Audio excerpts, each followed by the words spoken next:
Welcome to the third episode of the GBAtemp Tempcast. I'm Chary, your host, and this time we've got Meteor7 Chaloyo. and FrozenIndignation. Hello. And we're going to be going, as always, over the topics of gaming news and emulation and any other interesting things we discover. Our first topic of today is the fact that the NES Classic has outsold both the PlayStation 4 and the Xbox One in this month's NPD. Yep. It just goes to show just how popular that whole NES Classic and SNES Classic jam that Nintendo put out is, that it's actually outselling quote-unquote real consoles. And it's interesting. I wonder if Nintendo is doing better with keeping up with demand now. Granted, I haven't seen like any sort of shortages being reported on the NES or SNES Classic recently, so I don't know if they're kind of keeping up with demand now, but yeah, it kind of goes to show that they really ought to have done that in the beginning and just put out a whole bunch of SNES Classics or NES Classics and been like, and given people the opportunity to buy as much as they want, because wow, everybody said that they were missing out on a lot of revenue when they were not putting out enough, and they apparently were. The thing is, I mean, there's always the chance that that exclusivity or that limited run actually drove up these sales to where they are, so it's, Yeah, it's I kind think of, so. it may I be. mean, Nintendo's usual tactic is to, under supply rather than over supply. Hello, Amiibos. Oh, yes. Ooh. Amiibos are just one example. But even, if you go back to stuff like the Wii, that was massively undersold, and, that was sold out everywhere back in the day. Yeah, the Christmas That's right, rush of that's every They've parent to, done a lot of it. kill each other to get their kid a Nintendo Wii. Mm-hmm. And even in Japan. The Wii's And themselves, not the controllers. Yeah. Just throw the Wii into the TV, throw the controller after. That's how you Wii bowl, right? You just toss the Wii. When your TV's broken, you win. Strike. And, I mean, the shortages have even continued into last month, where in Japan they couldn't keep up with Project Octopath or Octopath Traveler sales at all. I mean, is it that's really right, a but Nintendo thing? that's not. That's a Square Enix Enix distribution thing. Yeah. Are they the distributors, or would it be Nintendo since they're publishing it? Nintendo published it? They were publishing it? I thought it was Square Enix that was there from beginning to end, and Nintendo just was hosting it, as it were, on the platform. Well, when you get review codes, they're provided by the publishing company, and Square Enix was not offering review codes, so I assume it was Nintendo publishing.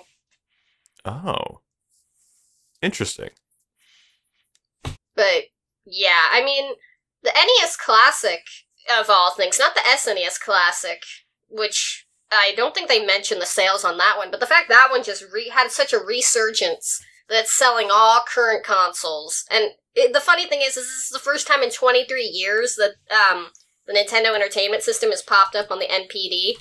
So, Yeah, I really. mean, it's come back from the dead to outclass the new guys. The 80s are back, everybody. Well, apparently it was Nintendo that published Octopath in everywhere but Japan, and then Japan was published by Square Enix, supposedly. Oh. Oh, So, for Japanese. once, it wasn't Nintendo. Yeah, for once. Just that one time. That's why they apologized. Oh yeah, Nintendo doesn't apologize for anything. They look at you on your hands and knees at Toys R Us looking for that Martha Amiibo, and they laugh at you. They point and laugh. Look at that Amiibo person. They want the Amiibo, but they don't get it. So continuing on in trending sales, Fire Emblem Heroes managed to reach $400 million in revenue through gacha microtransactions. Well, they certainly got you hooked. Uh-huh. We're not even 20 minutes in. Did you get a new egg timer? Yes. This is and This one's amazing. indestructible. Now I gotta break effective. that. Oh, yes. But supposedly, the past month was the most successful the game has ever done since launch, which they have a bunch of banners currently going with summer characters. So I guess people are paying out a pretty penny. It's earning $20 million each month, basically. That's quite a lot. Yeah, quite a lot, especially when you consider, 2012, the series was considered quote-unquote basically dead. That's right.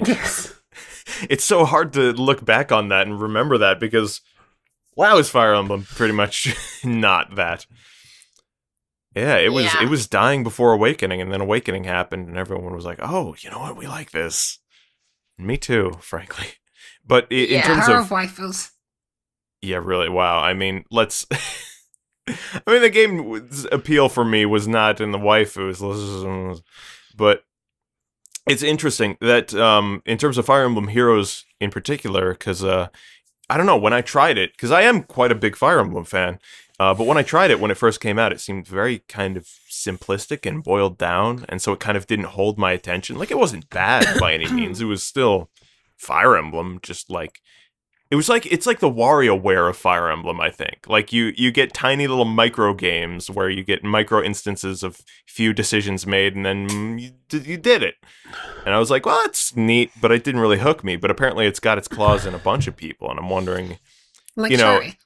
Yeah, I was gonna ask, like, is there a hidden depth that I'm not seeing, or is it like just the speed with which they put out new characters and banners? Because there's like an ocean of different characters and all sorts of different art styles too, which is neat. The thing that's really caught me with the game is just seeing the different characters, and each time like hoping like, will this be a Fire Emblem 4 banner? Oh, will a Hector get another alt? It's just the sort of gotcha thing that you kind of get dragged into when you're a fan of a series. Because the gameplay itself was actually kind of cool. They made it like mini Fire Emblem matches, and then it's just progressively gotten weaker and weaker, and it feels like there's less content, and they're constantly trying to pad things out. There's this little tap rhythm mini game that they're just like foisting onto people. They're like, please play this, please keep playing this.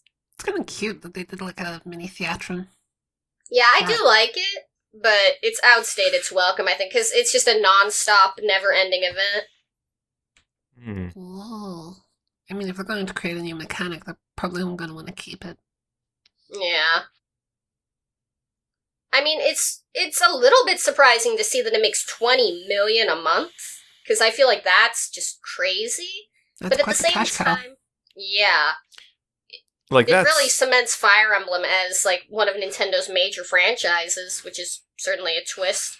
Yeah, certainly. I mean, I suppose I like it. Any Fire Emblem fan would be glad that it's doing well, I suppose. I mean, nobody's going to want the Fire Emblem franchise to go completely mobile. That'd be a bummer and a half. But just the fact that Nintendo's getting the message that, like, these characters are popular and this gameplay is popular and people like it a lot, and so make more Fire Emblem. That's not Fates. So that's probably it's probably great. I'm hoping with the popularity of certain characters doing well, each banner comes out, and the more money people throw at certain characters, I'm hoping that's showing Nintendo that there is like a market for remaking the older games. Because we've already seen 1, 2, and 3 all get remakes. We've seen Shadow Dragon, we've seen New Mystery, we've seen Gaiden all get remade. And so I'm hoping finally, with the popularity of like the genealogy of the Holy War banners, we get that Fire Emblem 4 remake that we've always been wanting. Where's my Tearing Saga remake? Oh, God. It's sitting somewhere in the lawsuit bin. Oh, yes. Though I would very much like their remakes of 4 and 5 at some point. Those games really need it. I feel like 4 and 5 are some of the best the series ever done, but they're a little bit dated now. They could really use for a remake. I'm one of those Fire Emblem new people that came in with Awakening and have played very few previous games. Scrub. I feel like... Yes. Yeah, get good. I can't. Well, I'm beginning to, I suppose. I started playing Fire Emblem 7, and that's cool. Yeah, 7 is basically the place you can really start from before the series is a little too dated. Anything before that, 6 is like borderline. But on the topic of other games doing ridiculously well, we've also got the free-to-play Pokemon Quest having hit $8 million in revenue as well. And that didn't launch that long ago. Oh, Yeah. So Pokemon Quest is that voxel looking thing, right? Yeah. It's like the boxes with the soft edges, and it's Yep. Pokemon kind of, and it, as far as I could understand, it's you gather a team of Pokemon and you kind of just let them loose onto other Pokemon. Yeah, people who have maybe played the game, have either of you played the game? You could correct me, but it seems like the gameplay is very automated, and your agency in it is kind of just like building the team, and then you kind of toss them like dice out onto the map, and you say, "Go get them," and then they do. So it's kind of... I think you control their attacks. At the very least, you can tell them what attacks to use, but there's not much impact the player makes. Yeah. But I suppose it makes sense for Pokemon in general, because a lot of the appeal of Pokemon might be just the fact that you're collecting Pokemon. And just the fact that it is Pokemon. So anything that, So I suppose that makes more sense. Get a lot of kids in there asking their mom, "Can I use your credit card to buy myself more Pikachus?" I don't know. Oh, gosh. Well, that are just people who have money to throw away. Yeah, it's always the whales that really drive the mobile games. Yeah, seriously. Not little Timmy stealing his mom's credit card. Well, I know little Timmy has wrecked quite the debt. I mean, if I could pay for a Charizard, I might. No, Don't let me... Not just one Charizard, you'd have a whole army of them. Don't let me near my phone or Switch again. Is it also on the Switch? Yeah. That's I interesting. think it launched on the Switch, and then like a few days later it hit phones. Mm. It was a Nintendo Direct announcement, if I recall correctly. They were like, Directly, hey, look, that's interesting. Pokemon Quest launches today. Or, oh no, it wasn't in the Direct, it was in the Let's Go announcement thing, where they had a big Pokemon presser in Japan. That's yes, right. yes, Now I that remember. actually Yes, rings yes, a yes, bell. yes. And they were like, hey, Let's Go's announced, by the way, there's this free-to-play trash. Bye. I like how we were both completely blanking on where we saw that until you mentioned that, and we're like, "Oh, that thing that was a thing." That it just kind of goes to show how forgettable the whole instance was. They really are just biding time until they can get their new Pokemon main series title out. But even that, it's taken a while. And it got delayed. Yeah, to nobody's surprise. I mean, all of the announcements they've been giving to detail, like, release dates and kind of windows have been, as far as I've seen, they've been kind of like, it's on its way, just be patient, instead of like, get hype this part of time. It's just kind of like, we're doing our best. Yeah, I can respect that, but it also kind of goes to show that, like, they're just chugging along trying to get things through. And I wonder if it's, them trying to really innovate the Pokemon title, it was a while back. Innovation in my Pokemon? You wouldn't think so. But at the same time, they made a statement a long time ago when it might have been back when they announced the next mainline Pokemon title, that they wanted to innovate the series in the same vein that they had innovated Breath of the Wild. And I was like, well, that's interesting. They're kind of looking at Breath of the Wild and saying, like, people like this reinventation of the formula while retaining its core appeal. Let's apply that to Pokemon. And then in the very next sentence they said, or like how we've reinvented Mario with Super Mario Odyssey. And I was like, you didn't do that though. That's just Mario. So I don't know what they're up to. Odyssey was just a slap of paint on Mario 64 with a little laggier control scheme. Yeah, really.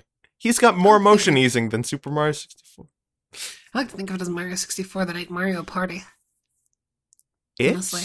It's a little bit like, honestly, yeah, with all the stars you get, or moons you get, are kind of like Mario Party minigames. They're like little minigames, yeah. Yeah.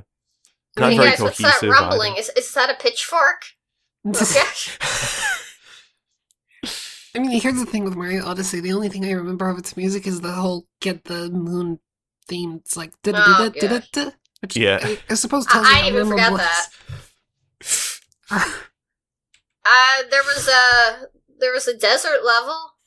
There was a very empty, very vast desert level. I remember one mission in the desert level that involved going to one end of the map, picking up a Goomba, just walking to the other end of the map, just walking. There's no obstacles. There's no enemies that pop up. There's no course that like spawns and you have to navigate it as a Goomba. You just walk across the desert and you meet a Lady Goomba. And usually the Lady Goomba is like elevated on a platform. Here she's just in the sand. She's just there. And you just walk to her and she's like, that's cool. Have a moon. Oh, yay moons. Like it's just spread that's so great. thin. That's some great content right there. It is pretty amazing. It's pretty granular design in that desert. You get it. Oh. Sorry. Yeah, it's pretty cool. Get it? Because the place Oh, gets because it frozen. starts as frozen. Never mind. Yeah. The egg timer's killing me. But next on the agenda is something much better than Mario Odyssey. It's RPCS3 getting another update. I mean, these tend to be coming monthly at this point, but every time there seems to be something major changed. And for this update, it's basically taking the old Uncharted games, which were running at about like 10, 15 FPS. Now they're at about 30, almost stable, considered playable, which is a pretty huge improvement. It is. And it was just last week that we were talking about another RPCS3, I got the acronym right, update that was pretty large as well. So I'm kind of surprised things are moving at such a quick pace now as opposed to before. Like, what happened? Who put the fire in their pants? Like, what, is it like a, what's the one emulator that's got a Patreon that's being funded heavily? Semu. Is it like a Semu instance where they're getting some sort of funding? Yeah. Yeah, and now it's their full-time job kind of thing. Yeah. Is it? Yeah, basically. They've got a Patreon. Oh. Well, I mean, it's cool. It's cool that that's something that can happen and is legally allowed to happen, because I think it's pretty great, and it makes sense that we're getting such big progress on these things. And I mean, it's a turn in like the kind of little mini industry that is emulation and hacking and such, is that people are basically like opening up a Patreon. They're like, hey, pay us and we'll get it done. Yeah. And it's speeding up progress on a lot of things, I feel like, because Semu's progress is absolutely insane. That's right. And that got an update recently as well, didn't it? Yeah, although it was a bit more of a minor update, but again, it's showing that they're just working on it constantly. Yeah. It's cool how, emulation was kind of like the underbelly of the games industry, and now it's kind of forming its own little micro industry as well. Just kind of emulation itself. It's interesting. I wonder if it's ever going to grow to a point where it's going to be kind of overlapping. Because if it ever starts infringing, or rather, if publishers and devs ever start feeling like this whole emulation business is overlapping too much with their own, it's going to start getting punished, and it could just be snuffed out just because it flew too close to the sun. But I don't know. I like this whole jam, and I hope it stays around. Yeah. Honestly, the best Patreon that I've found is the Flows, the Vita guy, who's using the money to create little plugins on the Vita where it uses PSP and PS1 games on the Vita will use the second analog stick. That's right. And honestly, that's right. It changes a lot of stuff. It makes it a lot better. Yeah, I saw that come out for what was Kingdom one Hearts, of them? Metal Gear. Yeah. That's cool. I mean, I wish it wasn't invalidated. Like Kingdom Hearts and Metal Gear in particular, I wish it wasn't invalidated by their PS3 HD remakes. You know what I mean? It's like they've had kind of right stick control for. I mean, it's novel to have it on the Vita, but I wonder in terms of Vita emulation, Vita PSP support in particular. The PSP emulation is good and bad sporadically and never at the same time. Like it's interesting. Emulation usually has a set amount of input lag, but for PSP emulation on the Vita, like the built-in PSP support, it has variable input lag where it can go anywhere from like 4 frames to 10 frames. And it just bounces back and forth regardless of, CPU load or anything like that. Like you could just stand in one place and press a button and it varies so greatly.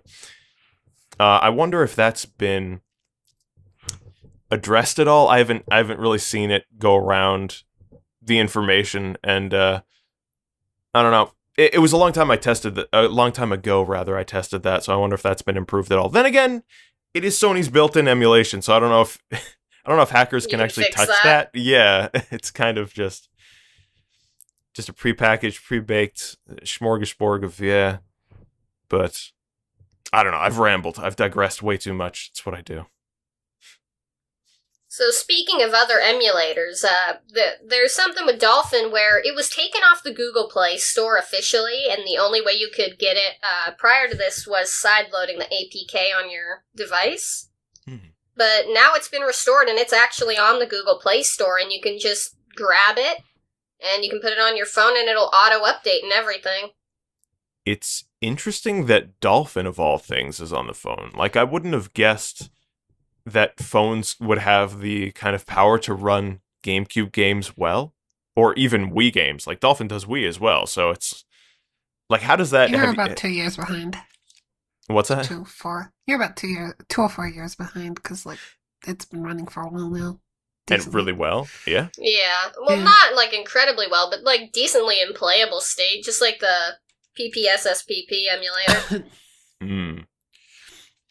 I mean, you do need Android 5 or higher and a 64-bit processor on your phone to run it, but a lot of people are getting, like, actually, they can play games through. There's still issues, of course, but it's pretty impressive, I'd say. That's cool. Of course, if you've got a crappy phone, you're not going to get very far. Well, yeah, your Samsung Galaxy 1 won't really be running it. But in other news, so I'm assuming we all watched the Smash Brothers Direct. Yeah. Oh, it was quite smashing. Oh, there we go. So, what were you guys' favorite announcements from that? Crom is here. Crom's here. He's a Roy clone, but he's got X up the Aether. He can chain into it from his up tilt just naturally. Just a pre-baked combo right in there, which is real cool. I like that Crom is here. I like that he's a blend of different Echo fighters, sort of. Yeah. Like he's an Echo of Roy, but he's also got some moves that are echoes of other characters. Like his side B is much closer to, or it looks, I haven't actually been taking a look at Roy's side B. It looks much closer to Marth's and Lucina's than Roy's. And in terms of like hitbox and animation speed. And he's got Ike's up B, which is cool, and Roy's kind of A-button attacks in the air and on the ground, more or less. And I'm into it. I think it's cool that they're kind of blending Echo fighters like this, and I think it leaves a lot of room to save development time while also putting out a creative, unique in air quotes, character. You know, you can appropriate different moves from different characters instead of all of the moves from one character tweaked slightly to make an Echo fighter. It's cool. Yeah, and, I think this is really great because, you know, people got a lot of flack the game for Lucina basically being a Marth clone to a T, except for the sword hitbox kind of thing. So I feel like this is a bit more. I'm sure people are still like, oh no, another Fire Emblem character, how dare they? But I feel like this is the best possible way to go about adding another Fire Emblem character because it's a mishmash. And it's not just like, oh, this time it's Marth, but the hilt of his sword is his power. This time it's Marth, but instead of the sword having any power, he punches people. But he just swings his fist in Marth's range. But yeah, it's a really cool way to do that. And of course, I'm just glad that Crom's in now. I like Crom a lot, so you know that's cool. I don't know about you guys, but I'm pretty sure the best part of the Direct was Luigi getting killed. Really? I thought it was the King DDD trolling. Yeah, actually, that was pretty great, I'm going to go for that one. It doesn't beat Luigi getting killed by the actual Grim Reaper. I can't believe Luigi is dead. Long live the year of Luigi. Yeah, really. Long live the year. The year of Luigi that's extended to, what, 3 years by now? Yeah. But yeah, Simon and Richter are in. And that's cool. I'm sad Alucard isn't music playable. as well. Yeah, the music's awesome. Yeah, it's a shame about the Alucard being allocated only to the That's his trophy. Yeah. I mean, it makes some sense. Alucard being kind of a nimble sword fighter, we already have a lot of that, I feel. I mean, he's definitely got his powers from the game that they can draw move ideas from, but I think Simon is both more representative of the core of the franchise as a whole, he's more recognizable, and he also kind of fits a more unique role moveset-wise. And he is rather interesting moveset-wise. He's got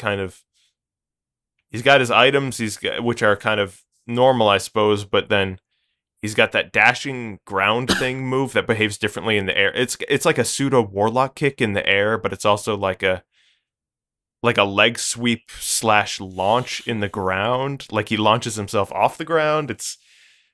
I don't know. He's neat. I don't know if Simon ever did those. I know Richter had moves like that, but Simon did not. So they said in the direct that bothers me.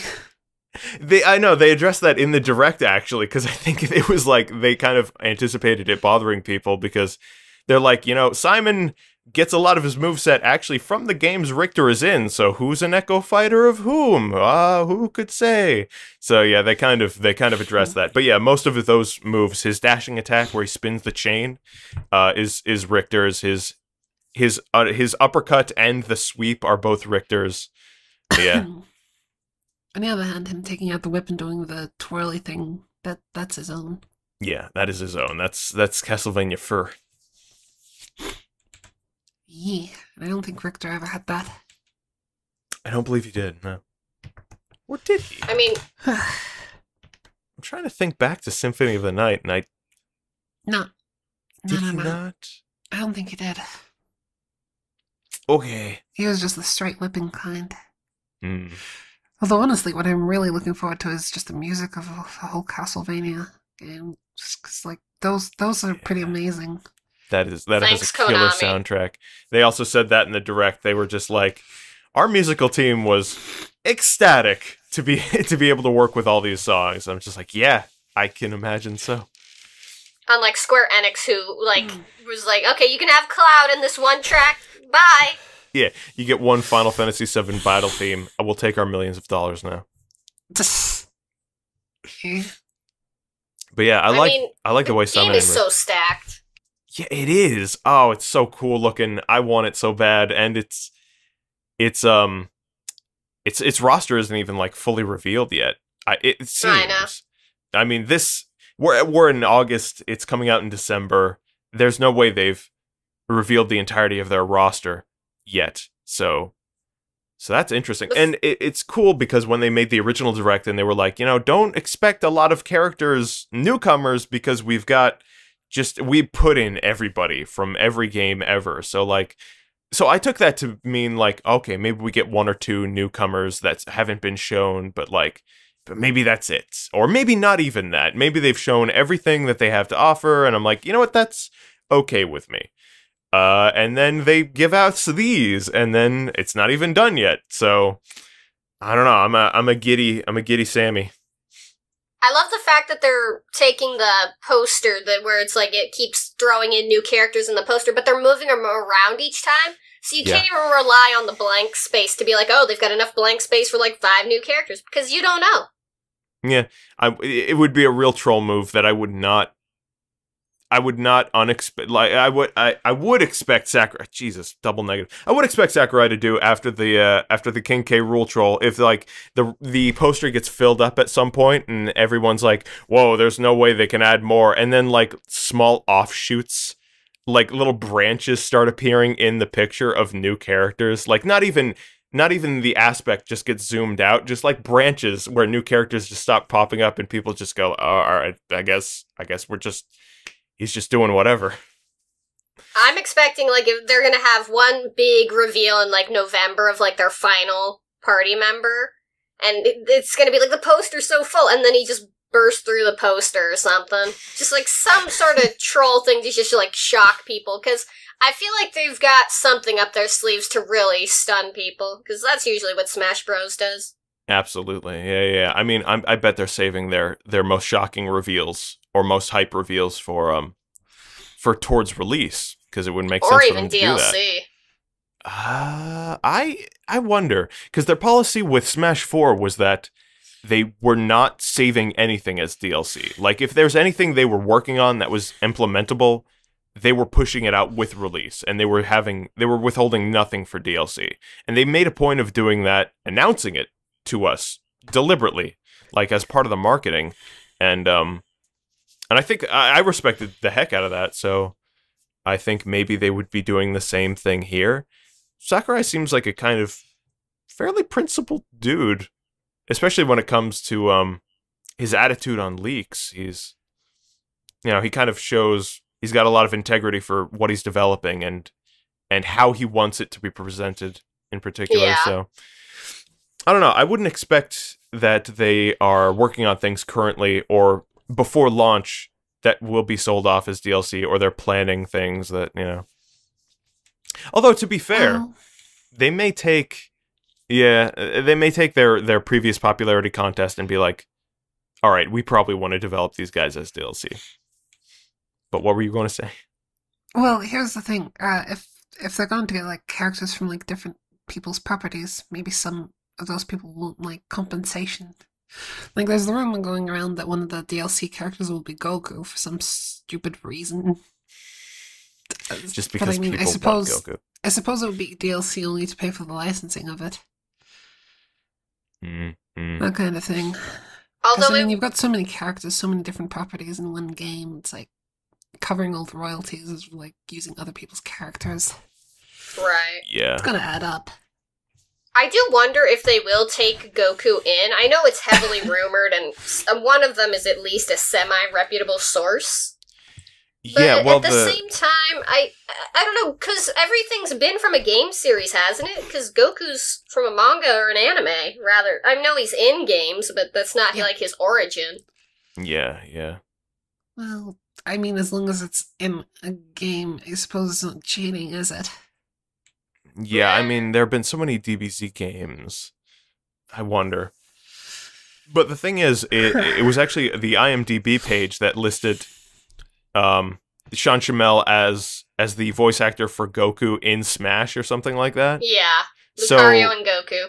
Yeah. So that was interesting. But then he was obviously contacted immediately by literally everybody, and he put out a statement that was like, "No, they have not contacted me for voice work. I've done absolutely zero voice work for Smash." And people are like, "Okay, so Goku's not in Smash." But I'm like, if he actually did do voice work for Smash, do you really think he's going to come out and be like, "You got it, Goku's in the game, I admit it"? It's like, no, they have complete lockdown on how everything is being presented.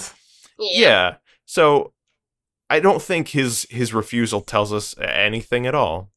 Which is also fishy because he is Lucario in Smash 4 and Brawl. So he didn't do any recording for Lucario at all? I mean, I could understand if they're reusing voice clips, but that also seems a little fishy. For Goku. Okay. Like, I thought he said, like, he wasn't contacted at all by Nintendo to record any lines. That might make sense. I mean, would it be that out of the norm for them to repurpose Lucario's old voice clips? I feel like that would be kind of a thing that they would do. Yeah. I mean, how much does Lucario speak? 2 words? And a bunch of grunts? Oh, that's right. He does actually speak words. He goes like, "Aura!" or something like that. Yeah. Woof. But yeah, that was a cool Smash Direct. It got me all sorts of hyped. Yeah. I mean, anything Smash can really get you hyped. But I feel like they're really knocking out of the park with this one. Yeah. I'm really glad K-Roll is in. I'm shocked they added him. But I mean, I think he ranked really highly on the polls for Smash 4. He and Ridley were some of the biggest fan characters they wanted in. Or fan-requested. They're not fan-made characters. Fan-requested characters that they wanted in. I'm honestly surprised that K. Rool has a counter move. Although I guess I shouldn't be, but all things considered. But it's interesting. K. Rool it out. Whoa. Okay. You're welcome. Thank you. It was actually interesting that the person who made King K. Rool came out and said, like, now that K. Rool's in Smash, I kind of regret naming him something so dumb. I know. I was just like, okay, I can respect that, I suppose. Like, darn it, this character I made 25 years ago was actually popular. Yeah, I know. Can you imagine designing a game and just naming a villain like Underpants Lord or something like that, and then suddenly it gets put in your favorite game franchise, this incredibly iconic, prolific game franchise, and you're just like, and you get to hear Xander Mobus go, Underpants Lord, and you're just like, oh, I did that. Maybe I shouldn't have did that. So, how familiar are you guys with EA doing bad things? Oh, you mean like everything, their whole existence? You mean their whole actual life, their whole everything? I mean, gonna only challenge everything, Chary. I mean, it's not like their whole existence is a plague on gaming as a whole or anything. Pretty much. So, this time, they've drawn some ire. I mean, they might actually be in the right on this one, but this dude was making an open source remake of the original SimCity. And he was obviously using the assets from the original, but just remaking them. And then EA just kind of quietly went, and he just took down his GitHub one day. Because he wasn't even contacted, it was just poof, gone. And it was like EA was here, basically. No. So they didn't even contact him, they just destroyed all of his work. They can do that? Supposedly, he said he wasn't even contacted until after his GitHub was taken down. And he was like, well, heck. It's like burning down your village and then walking up to you later and being like, hey, just so you know, your village is on fire. See you later. But yeah, that's... So legally, right, so if it's open source and all code written by him, the thing is you can't copyright game mechanics or structures. As far as I'm aware. That's the last I checked. So if it was all his own code... It's remake. Even if it was and... his own code, it's still going to be legally their property, EA's property. Then they're going to go... Like, any company that has an IP, they've got the rights to terminate people's fan-made games. In fact, especially if it's using because assets. Otherwise it's a precedent, so...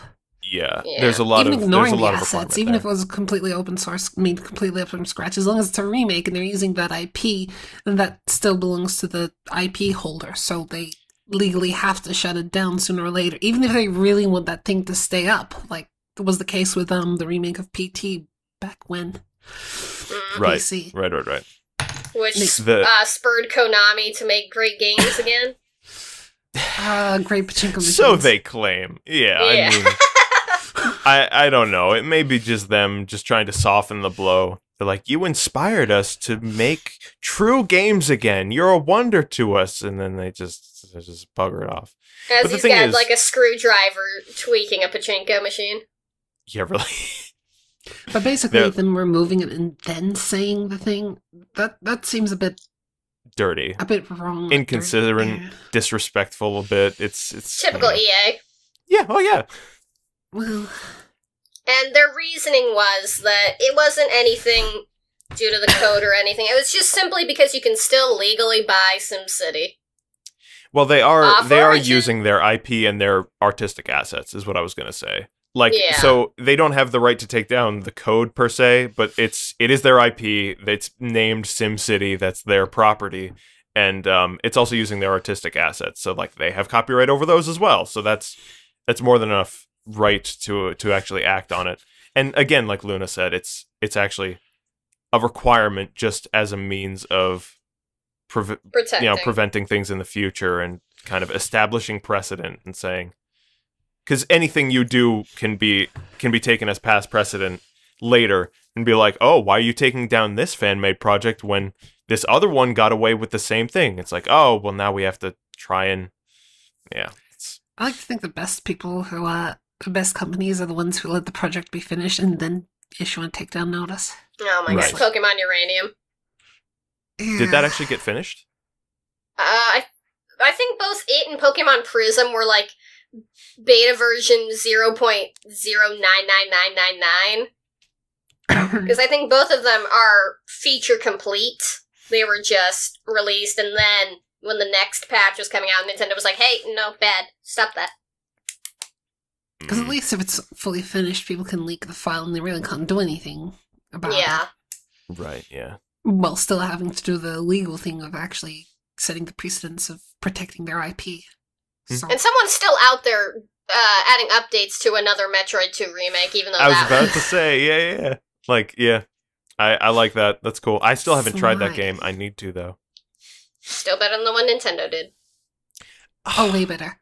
The one Nintendo made was, well, okay, we say Nintendo made, it was Mercury Steam. Yeah, which makes a lot more sense. The one Nintendo paid for. The one Nintendo published, paid for, licensed, that whole jam, that game was actually bad. And it wasn't even just mediocre. It didn't just, not live up to Metroid. It was not atrocious, I wouldn't say, but it was actually below the standard of just meh.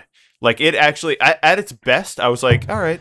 And at its worst, I was like, this fucking game. Like, it actually hit some pretty bad lows. It was surprising and disappointing because I actually like Metroid quite a bit. And I really like the idea they had for the free motion aiming. It took a little bit more skill. It was a new technique you had to get used to as a player, and they could design enemies now around that and try and test you and build up that skill throughout the game, which is very satisfying to be given a new tool and then kind of have it built up in you. But wow, they just completely screwed up like all of the boss designs in terms of mechanics, not visual, and the progression was, I don't know, it was just so empty, and somehow, I don't know how they did this. I don't know why they did this. I don't know what happened, but somehow they made the game play or look like it was just smeared in Vaseline.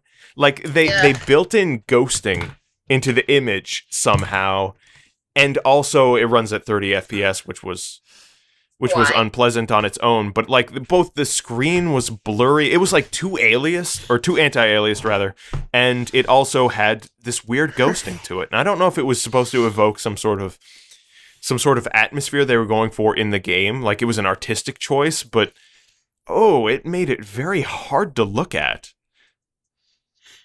Yeah, especially compared to the actual fan game where it's like, wow, this is so pretty, and then you're just like, oh gosh, what is the blur? Why? Yeah, and I haven't even played the fan game. I mean, imagine my pain trying to get into the Metroid 2 remake. Return of Samus, that's what it's called. Yeah. Imagine trying to get into Return of Samus after playing AM2R. I don't know if I would have played the game. And of course, even there was that amiibo kind of bull hockey where they locked an entire difficulty behind the amiibo and like core features behind amiibo, and people were all sorts of uppity about that. So I think they removed that, didn't they? Before launch, they were like, okay, no. We get it. Or did they actually keep it? Oh no, it's still, they kept it. Oh, good. Yeah. Good Nintendo. I don't believe they put out any further runs of the amiibo either, even to alleviate the amiibo shortages. Because even the pre-orders were going out of stock. So Nintendo had time to be like, oh, you know what? Maybe we should tell people we're going to do another run of these things. But no, they never did. Because whatever, I guess. But yeah, that whole thing was just a big disappointment because Metroid can be so great, and then they just kind of... Why Mercury's theme? Why do I have to give it to them? Yeah. It's awkward because you got Federation Force, and it's like, hey, Metroid's back, guys. That's right. And then and then they're like, no, really, it's really back this time. It's Metroid 2 remake, and they're like, oh, and then it's just blurry, sad mess. I don't know if the screen was blurry from the ghosting or blurry from my tears. Aww. Hey, why not both? Why not both, indeed? Certainly was a game that was terrible. Oh boy, oh jeez, oh gosh. This egg timer, can we somebody put a pillow over it, or like... Tick, tick, tick. I know it's indestructible, but... Don't worry, it'll be dealt with by the end of this episode. We've set the precedence that I have to kill them all. By them all, you mean us too? Yes, obviously. Oh, fantastic. So, what are your guys' thoughts on swastikas? Oh, they're they're my an interesting favorite. old symbol that sort of goes back a long, long time, even before the Nazis, which popularized it for a completely different use. But I mean, It's technically different. The manji is going in a different direction, and it's angled differently. So, I mean, did the Nazis kind of take it and use it? I don't know. Maybe it's just... They most literally is bad. Let's not think about it or anything. It's just a bad symbol overall. Anything that looks like it, this a bad symbol. Look at this basket. Yeah. It's got a similar pattern. It's a bad thing. Yeah, and German government is kind of making the same mistake that so many others do by looking at the symbol being portrayed and automatically assuming that it's supporting what the symbol supports. Like, regardless of context or how it's actually depicted in a narrative setting, it's just like, oh, that's a swastika? You must be supporting the Nazis. That's no good, and we have to censor that, because that's an ideology we have to get rid of. And Yeah, it's just don't like, you know well, Wolfenstein is the most pro-Nazi game ever? it's basically like Hitler in a can. I can't even believe it got published.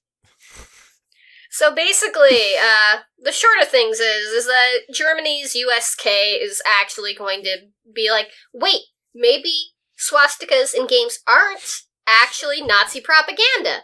So now it's going to be a case-by-case basis where they're going to review games with the swastikas in them and be like, yes, no, evil, good. And then they might actually let it pass as a quote-unquote art form. Right. One of the biggest things in Germany was that they were treating games as not having the same rights as art because they didn't treat them as art. And they kind of treated them as games toys. that have been censored there. Oh, boy. Germany's pretty slow when it comes to too. censorship. Yeah. Which is kind of strange if you look at Germany's history, because they were usually very open to that kind of thing. I mean, Galgun too, specifically. Never mind. But yeah, it's an interesting change. It shows, like, progress for them. I do think it is progress. Slow progress. Kind of should have happened a while back. But, you know, so long as it's good, it's good. They're getting there. So, speaking of evil parties, Konami decided that following the success of the recent Bomberman game, they wanted to take their one remaining good property and chuck it off a cliff. Yeah, I put this on here because I thought it was a very Konami thing to do. It was a celebration. So the actual context is they the new Bomberman on Switch game sold a bunch of copies, and Konami's like, well, hey, turns out video games actually sell. Who knew? And so they wanted to celebrate that, so they did a bungee jump with a guy in a Bomberman costume. And they just kind of pushed him off a bridge, and they was like, yeah, Bomberman is exciting and cool. And they're like, thank you all for supporting us. And it was a nice... It's an ultimately good thing, because they're recognizing that video games do sell, and they're kind of looking at this old property they have, and it's like, well, it was highly successful. Maybe we should be doing this more.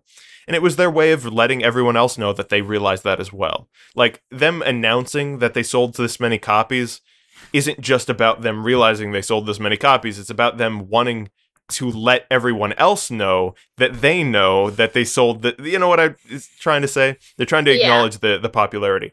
But I also thought it was funny that it felt like a classic Konami move that they're like, our game did so well, let's push it off a cliff. Well, you call it pushing it off of a cliff, but I see it as real-life pachinko machine. Oh, gosh. No wonder why they did it. My God. If pachinko machines had people in mascot costumes bouncing around inside of a giant machine, I might play pachinko. I'm not going to be lying here. This is literally episode 3 of the pachinkoing. That's right. Pachinko has wormed its way into every podcast. But, you know, maybe this thing will let Konami feel a little bit more secure getting back into what made them popular to begin with. They shouldn't have to... Damn. So, speaking of getting back to their roots, the Sonic Amateur Games Expo, by the time this podcast goes up, it's going to be about a week before the event starts. But for those who are unaware, it's basically a little get-together that Sega themselves host, where they're just like, hey, you like making fan games? You like ROM hacks? You like fan fiction and your own OCs? Let's make an event for it. And so all the little kids and all the actually competent developers get together with their little fan games, and it's a really cute thing. I did not know it was actually hosted by Sega.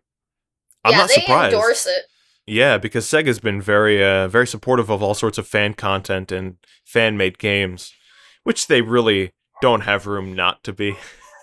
with them being, with them not exactly making great Sonic games, they don't have the room to be slapping down the ones that are actually good. And in fact, they had to bring on a fan team with Chris Whitehead for Sonic Mania to actually put out a good Sonic game. So it's kind of necessary that they be this open to fan games, but at the same time, it should be praised. It should be, it's nice of them. But it's cool. The star of the situation's gonna be there. It's the Sonic 06 PC remake. So obviously, we all want a part of that. I am genuinely interested in that. I'm not kidding, because playing through Sonic 06 made me want to die more than usual, which, it happens. But there were some strange moments of clarity in pieces of that game, just for fractions of an instant, where I could almost feel what they were going for, and I could, was imagining what a good Sonic 06 looked like in my head, and I was like, well, this might actually be kind of okay. Like this, I might even want to play this. With the original Sonic 06, supposedly they lost all their data very close to the release date, so they had to quickly scramble and make up Sonic 06 for the anniversary title. Yeah, there was a lot of mess with that. Yeah, a demo they put out on the Xbox 360 actually played better. Yeah, there was an area that played better and had less glitches, so they just kind of make sense. And his homing attack was also a bit different and not as jank as it is in the actual build, which is sad. Yeah, that poor game, Sonic 06. But I am curious to see how the PC little fan remake will do, because they have the room to kind of make it the Sonic Adventure 3 people have been wanting for a while. And there's other interesting entries, there's this little rhythm game that's using Sonic Advance 1's engine, and it's like those little endless runner boss fights that are from the game, but it's like a rhythm game where you press the button prompts in order to attack enemies. And I thought that's a really weird but unique way to utilize a game's engine. It's kind of cute. And it's always fun just to see the crap, because you get all the big-time YouTubers and all the cool little ROM hacks and people trying to speedrun them and stuff. It's just an overall good time. And of course, there's one thing there that's going to be Granddad Mania Revival. What does that mean? I think it's the beautiful. Meme. The meme? Educate my Flintstones meme. Flintstones? Oh, Granddad. Do you really not know the meme? I genuinely do not know. I don't really either. I just know it is a meme. You poor kids. Oh, you sweet summer children. These poor innocent souls. They don't know the dark memes that I've seen. Something Silva Gunner? Silva Gunner, but it was originally from Fine Sauce, I think it was. Oh, no. Oh! So it was like Joel. Yeah. That's vaguely kicking up something in my head. Yeah. He was looking at old Mario bootlegs on the NES. And one of them was Granddad. Granddad. Well, alright. Then I shall look forward to it too, with my ignorance and whimsical lack of knowledge.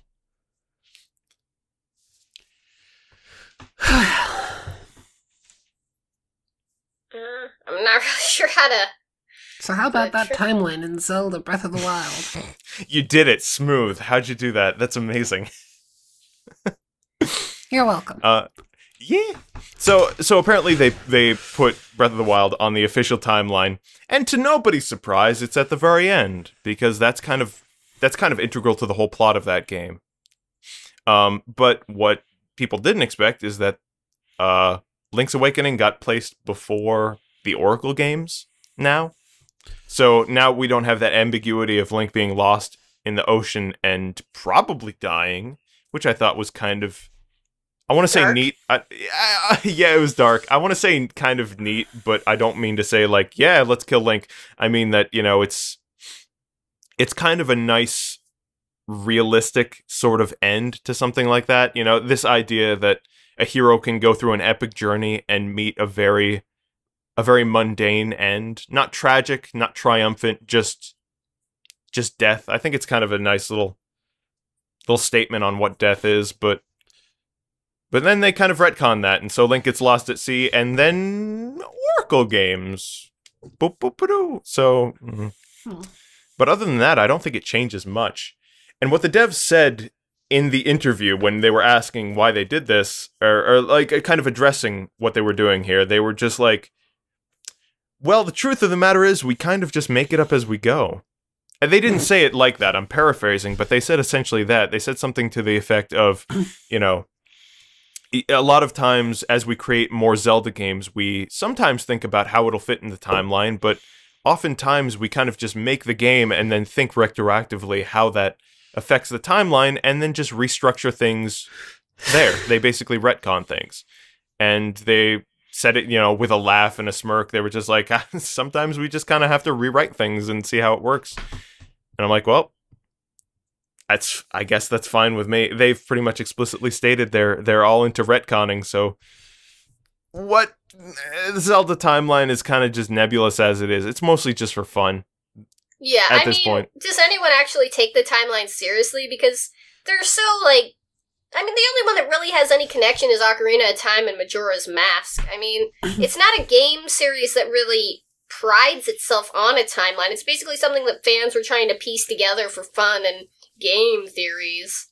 Well, the thing was, in Skyward Sword, the narrative actually lent itself really well to this idea of an interconnected timeline, because it kind of explained the origins of the Master Sword and added new depth to kind of the narratives of the future games, where the Master Sword itself is a sentient being. Like, that kind of adds a new idea of like, oh, Link's going through Ocarina of Time communicating with his sword on some respect, and you can kind of, create this headcanon on your own where like there are times where Link is adventuring across the countryside and he sets down to make camp and has a conversation with the sword about the past, like, because you don't have to necessarily assume everything you play in Ocarina of Time represents the entirety of Link's journey, because he literally never sleeps, so that doesn't work. So, but it can kind of lend new headcanon that's sort of kind of canon and new context to the future games. And so people kind of glomped onto that and were like, not the idea of the sword talking in particular, just the idea of this new context. And they tried to piece together a timeline. And it was cool because, it explained the origins of Princess Zelda. It explained a bit of what the goddess Hylia is. It tried to explain where Ganon comes from, but I think they kind of botched that. At least it's an explanation, I suppose. But in the end, it just came out of nowhere. He was just a dark evil that attached himself to a human. But at the same time, it adds new context to Ganondorf as a character. Like, Demise's spirit got reincarnated in this human, and kind of Ganondorf in Ocarina of Time is a bit believable, especially given the context in which he grows up. Like, as the one celebrated male in a tribe composed entirely of hot women, destined to be the king of the tribe, and also given great power in the form of Demise. Like, it kind of all starts to click together in a way that maybe you wouldn't have thought of just playing Ocarina of Time on its own. Where he's just like, I'm a bad guy, I'm going to take the land, and I've got the Triforce of Power, and that kind of jam. So Skyward Sword came along. As far as I know, the timeline became popular after Skyward Sword, and that game does a lot with its time mechanics as it is, even regardless of Ocarina of Time, whose entire central mechanic was switching across time periods. But But yeah, it's a cool thing. It's a fun thing. And I think the official Zelda game in Skyward Sword lent itself really well to this connected timeline. So it could be something a bit more than just for fun. But as of right now, it just is. And that's fine. I'm alright with that. It doesn't need to be anything but for fun. Especially with how they're going with future direction in the game. If they're really not revisiting the narrative structure of Skyward Sword anytime soon, then that's fine. Skyward Sword wasn't paced the best, so if they don't revisit it, it's fine with me. But yeah, so that's the whole appeal as I see it of the whole timeline. I mean, with Skyward Sword having been, like, hated so much on launch, I mean, it's interesting because I never played it, so it's kind of cool to see where it tried to go and what it tried to do to differentiate itself. It did do a lot to differentiate itself, honestly. As far as gameplay goes, it wasn't the best. It's hard to get back in. Yeah, it wasn't even just the motion controls. Even things like core game design and, like I said, the pacing of the game were kind of fundamentally not great. They were a bit bland. And then add on top of the fact that some people were having fundamental control problems. Like, you'd swing their sword and it just wouldn't work. Then it just kind of tanked the game into terrible Zelda status. But as far as the overarching narrative goes, I remember the ending of Skyward Sword being one of the most well-done ending sequences I had ever felt in a game, which sounds hyperbolic and there's all sorts, but whatever. It's good is I suppose the takeaway. And it's something I think it's kind of a narrative drama form I think the Zelda games could make use of later. In later games, if they ever brought that type of thing back, only without the wonky motion controls and without the pacing issues and without the tedious gameplay design choices and without the... Yeah. I mean, at least the timeline doesn't have to contend with the Captain Toad game on it. Nice. That's right. Because it's smooth, by the way. And it's because the Captain Toad game was originally supposed to star Link, supposedly. Yeah, the original director of the game said they had been, before Super Mario 3D World, they were thinking about creating a little diorama-based game where a Nintendo character that's known for exploring would just go through these little levels, and especially one that couldn't jump, one that's not known for their jumping ability, would just go around and just explore these little levels. And so they were like, wow, Link fits this perfectly. And then around the time that they were working on the game, they just decided to scrap it out of nowhere. And it wasn't until, like, they started having to develop the Captain Toad levels for the Mario game on the Wii U, they thought, hey, this could actually be a game, and let's just use Toad instead of Link. That's interesting that they had an idea that kind of came up later and was such an easy fit. Like, they had the idea even before they started developing Captain Toad levels on the Wii U. And then it just kind of clicked together serendipitously. That's neat. I mean, it's a cute little thing, and it makes you wonder, like, what other Nintendo games were kind of, like, semi-scrapped but came back later? Yeah, I wonder. Other gameplay features.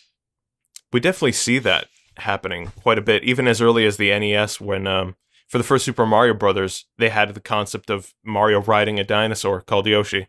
But they just couldn't implement it on the NES, and then it came back later as, Super Mario World, and they're like, oh, this is perfect. So, and they do that across game series as well. I can't think of specific examples, but I get the feeling that I've heard stories of that, where they're just like, they come up with one game mechanic for one game, and they're like, well, this doesn't fit here exactly. And then some other development team is working on another game, and they kind of look at that and they go, oh, wow, but it's perfect for this. Yeah, it's kind of cool how they can just kind of merge different ideas. I like that about game development. Yeah, and it's especially easy to do with such a big thing as Nintendo. Like all these game development studios happening under Nintendo's umbrella kind of makes it easier for them to all mishmash and blend together. Yeah, and luckily they're just borrowing each other's ideas, not plagiarizing them like a certain IGN editor did. Supposedly, yes, that is what happened. I mean, Isn't it IGN. allegedly? Yeah. He said he didn't do it. It's like a he said, she said kind of deal, but everyone's really taking the side that he did actually plagiarize them. And So, with Jason yeah. Schreier backing it up, everyone's just like, yeah, you did it, bye.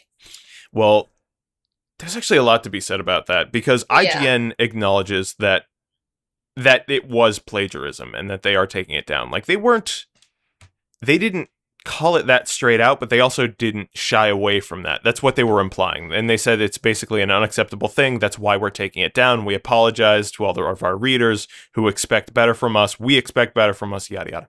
And it was a good PR statement. And then Philip actually put out a YouTube video apologizing, quote unquote, for what he did. And while he didn't say it outright, he also didn't deny it. And he said multiple times that he was taking responsibility for it and he was very sorry for it. So he didn't exactly deny that he was plagiarizing either. And in fact, watching the video, I got the sense that he was addressing it as though he were admitting, yeah, it was plagiarism and it was a crappy thing to do and I'm very sorry. He didn't do it very well for other reasons, but it didn't seem like he was denying that. As far as Jason Schreier goes, I didn't kind of look at his allegations regarding the plagiarism on the video itself, but he kind of brought up more instances of potential plagiarism that he thought were examples from Philip's other work. And I don't know, looking at those allegations and kind of comparing the videos and written reviews, I'm not entirely sure that it is. Like, the first video with the Dead Cells plagiarism felt iffy. It felt borderline to me. Like, it could be instances of plagiarism, but it could not be. Just looking at the highlights of these videos, I don't know, it just felt a little maybe not. And then Jason Schreier's other allegations, I read the written reviews for FIFA 18 for the Switch. He was allegedly plagiarizing from another source. I think it was Nintendo Life. And I read both reviews and I don't think I see it. I don't think it's plagiarism per se, which kind of casts aspersions on the original allegation to begin with. And I'm kind of wondering, what's this all about and where's it's coming from? Well, I mean, to begin with, there was apparently, he called out Kotaku saying, he's like, yeah, Shure's just doing this for clickbait to hype it more up than it already is. And was that for the original Dead Cells allegation? Yeah, that was for the Dead Cells allegation when Shure was like, whoa, and then he added on the FIFA part, and he's like, yeah, this might be an, plagiarism as well. And then he fired back saying, wow, way to overhype it and make it clickbait, Kotaku. And so I feel like Schreier might have come on a little hot there because he was attacked by that. Because he said after that, he edited the article saying, like, wow, look at this, he stole from Engadget and Nintendo Life as well. And I mean, the sentences are saying, like, for the Metroid Samus Returns review, Engadget said, like, Samus can shoot up, down, and diagonally, and holding R activates a precision aiming mode. And then, he said, in terms of combat, Samus can of course still shoot up, down, and diagonally, but holding R now activates a precision aiming mode.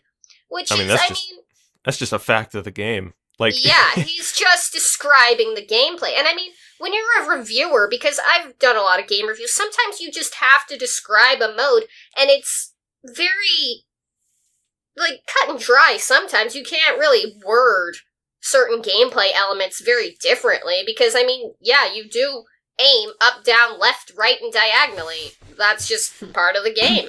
Yeah. And I mean, and then the other one from Nintendo Life, they both said, like, oh, it runs at a silky smooth 60 FPS. And it's like, come on.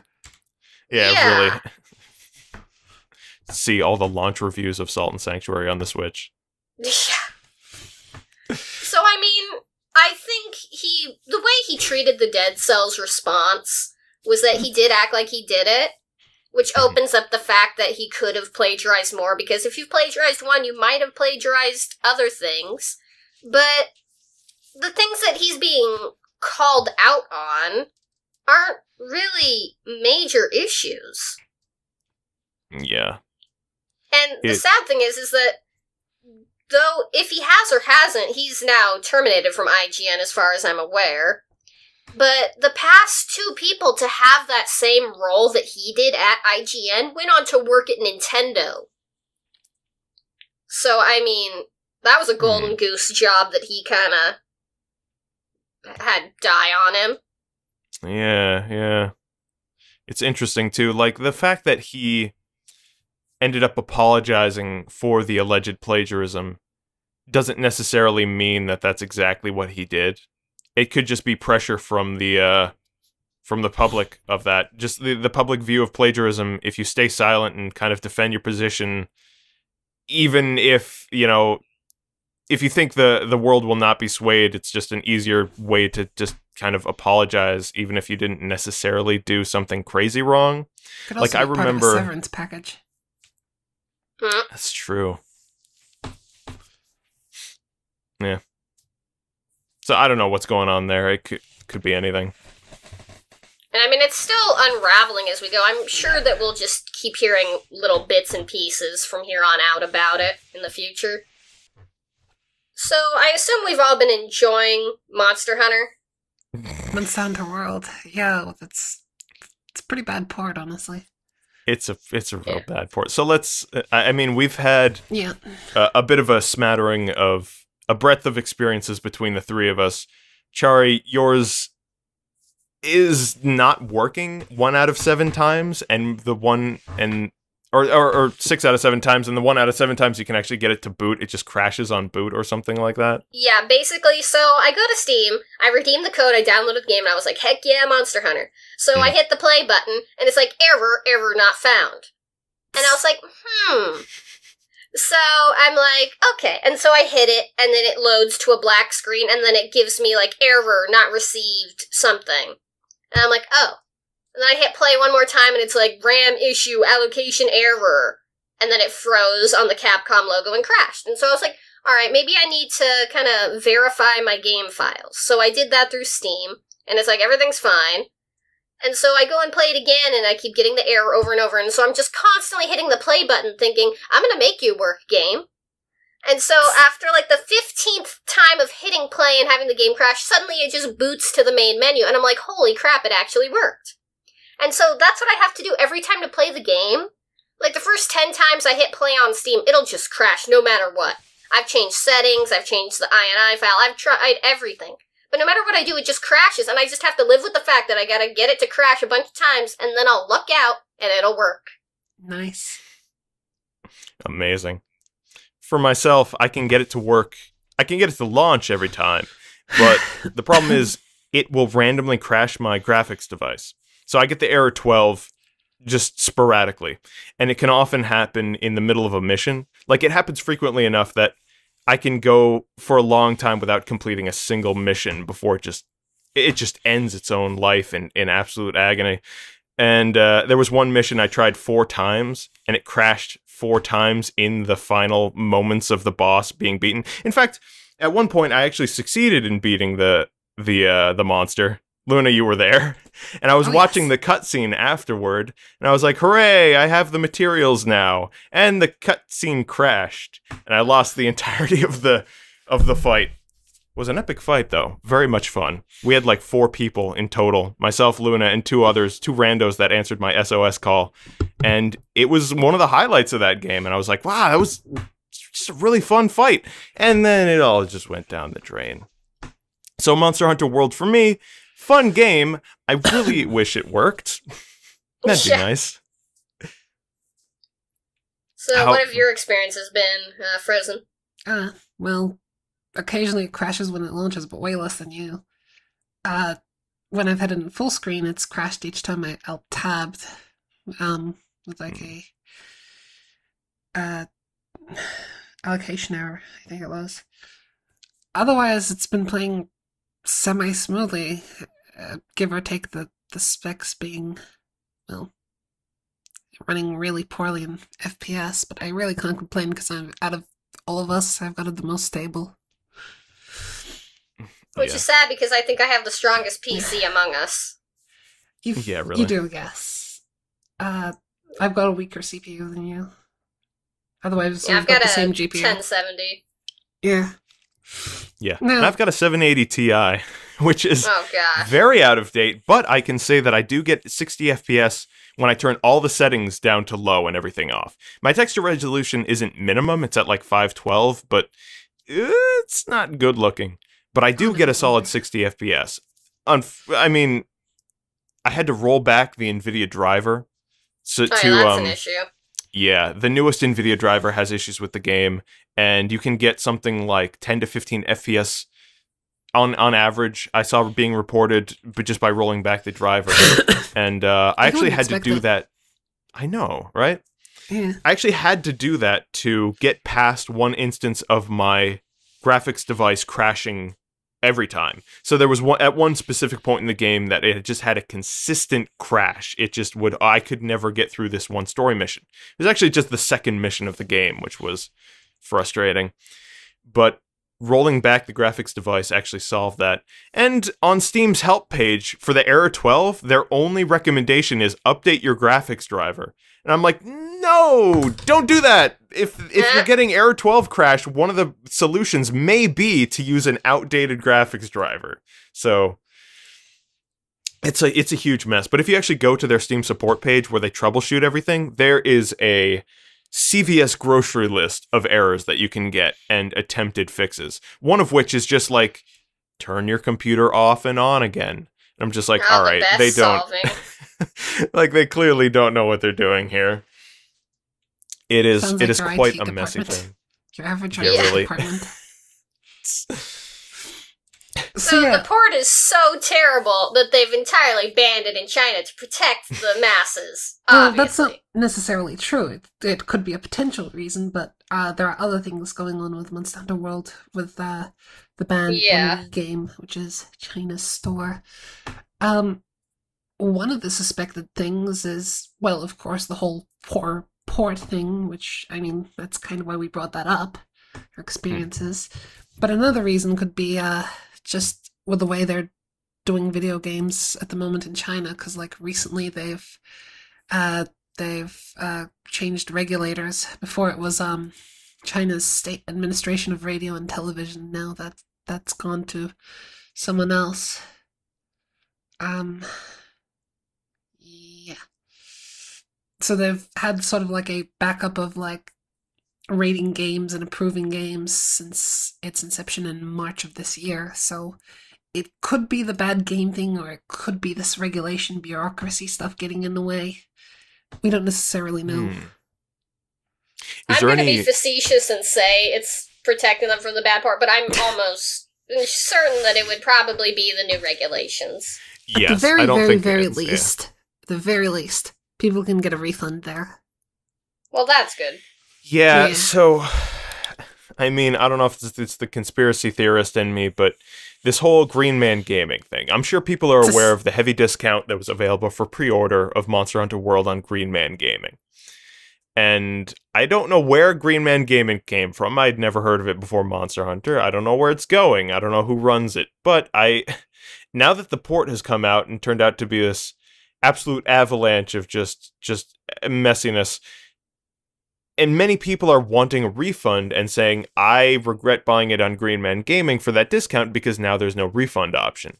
And I wonder, in the back of my head, in the back of my twisted conspiracy theorist head, I wonder if Capcom looked at this port and said, like, oh my god, this is an absolute mess. This is like a car wreck on fire on an oil spill. I don't know if how are we going to get away with this? And they're like, well, what if we offer it to Green Man Gaming, get people to buy it there at a discount, and then nobody can refund it anymore? And they're like, genius, let's do it. I don't know if that's actually what happened. I have no evidence, but it's just... Green Man Gaming they usually have existed for a while, and they almost always offer, like $10 discounts on new launch titles, so I mean, it's not like they came out of the woodworks. But it is an interesting theory. I mean... made less likely if Green Man has made a habit of this exact same practice before, and it's been fine. You know what I mean? Yeah, so never mind. As far as stuff like, I I'm not sure if it's with Valkyria Chronicles 4 specifically, but I know the upcoming Dragon Quest 11 has also got something of a 20%-ish discount on Green Man Gaming. So I just think they usually just offer really good deals for keys.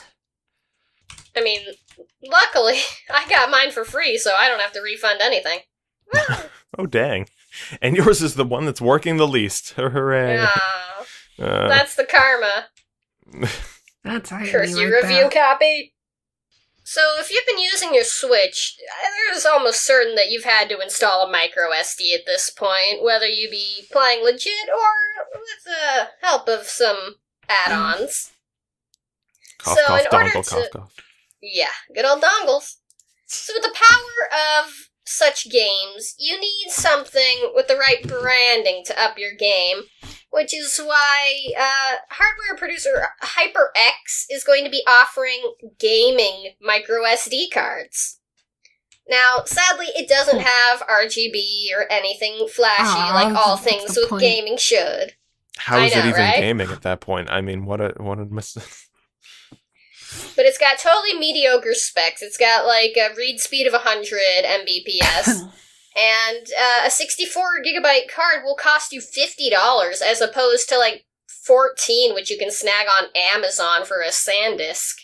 Well, with Amazon, you don't necessarily get real ones. Gotta be careful there, even on Amazon. Yeah.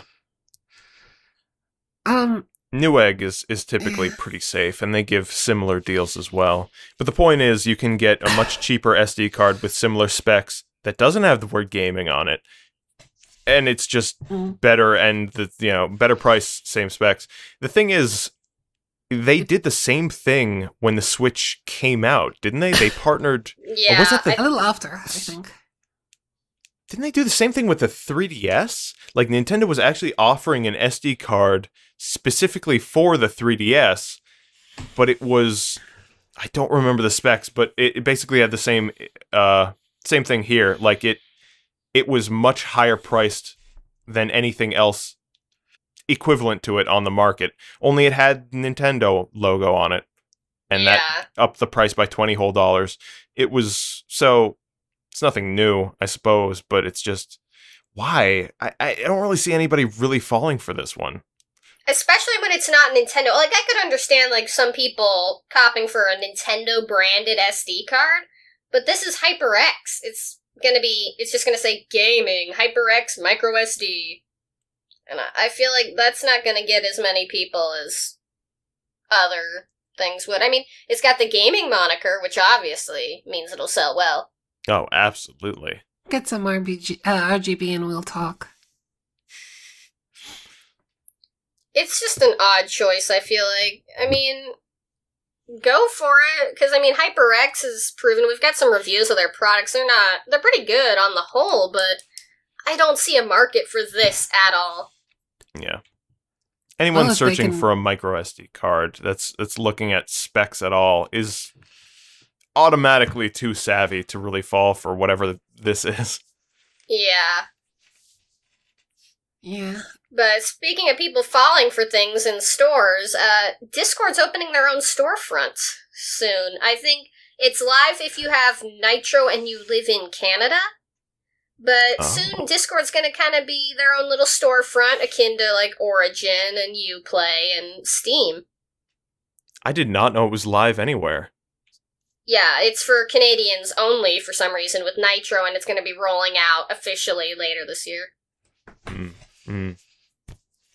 It's, I would consider it generally a good thing to have a storefront aside from Steam, just to offer different discounts at different times than games on Steam. Because, there are instances of GOG putting out a game on a game key for sale, and it having a higher discount than it currently has on Steam, or like a discount equivalent to Steam just on a different day, and you're just like, I decide to want to purchase this game, but I don't want to wait for Steam to go on discount. Let's get it from GOG. So they can, find this back and forth balance even with Steam's absolute market domination. So on the whole, I would say, yeah, more gaming stores means more likelihood to find a discount for a game you're looking to buy. And of course, competition is always nice, yada, yada, blah, blah, blah.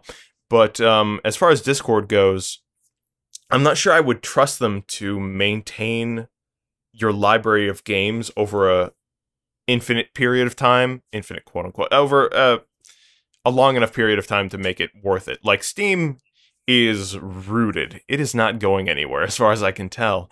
But Discord, people can kind of bounce between chat programs over the course of, maybe 5-6 years. What if Discord just goes out of business? What if you buy like 10 games on Discord, which is a pretty moderate amount for a platform, and they just disappear at some point? Discord just goes under, and they're just like, well, we're dead now. There is no more of us. So your games are just gone. You just don't have access to those things. So I feel like, I don't know. It just... When you think about on the whole, there's so many chat programs like TeamSpeak, Slack, Discord, Skype. IRC. And I mean, the only things out of that living are IRC, which will never die. It's like clung to life for years. And you've got Discord, which is still relatively new. Yeah. But you can tell, like, they go in waves. There's popularity, and I mean, I know Discord's hit its, like, peak registered users number, but I feel like how many of those actual users are still using the program? Because the relevancy of these can certainly just tank at any given moment if another competitor opens up shop, or if people just get tired of using the program. Right. And at that point, if everybody does move on to another chat program, now they have Steam to launch some of their games, Discord to launch some of the others, and then this new chat program and then you're suddenly splitting yourself between, it's like, and you can't move games over. Maybe... No. I mean, what's stopping them from doing a standalone launcher if the Discord part of it ever does go down? Well, the thing is, it would have to actually go down completely. Like, if you, an individual wants to move on to another chat program, but Discord still isn't made irrelevant enough to actually separate that functionality from it, then you would have to have the client of Discord open and stuff like that. So, and even if Discord did go down enough that they had to separate the Steam launch, separate the game launcher from the actual chat. Yeah, really. It's just, it's like tissues and Kleenex at this point. But if they had to actually separate that, how stable is Discord anyway? Like, I'd say that's pretty much on the decline already, and your games are in jeopardy regardless, so it's... It's interesting. I mean, the one pro that they have over the others is that they are like, so if you're sick of having all these launchers, we'll aggregate everything together. We'll scan your PC and make a little kind of launcher for everything, which is nice in theory. Steam can do that. Yeah, though you have to go through the process of adding it, and then it's like a blank banner thing, and you gotta add a banner to it. This will just automatically do everything where you don't have to, like, individually add all your GOG games by hand. Mm-hmm. But damn it, I want that option. Yeah, really. I mean, I've been fine with Steam's add game thing already. Like, I found it incredibly convenient. It definitely is missing a banner, which is something, but only when you're highlighting it, so... I mean, I'm fine with it. Yeah. I mean, if Steam added that function, then the whole thing that Discord has over anyone would be just nulled. Yeah, I feel like the thing that Discord has going for it with this idea is just the fact that it is going to be another storefront. Even if it is just functionally the same as everything else, it will maybe have its niche if it offers different sales at different times.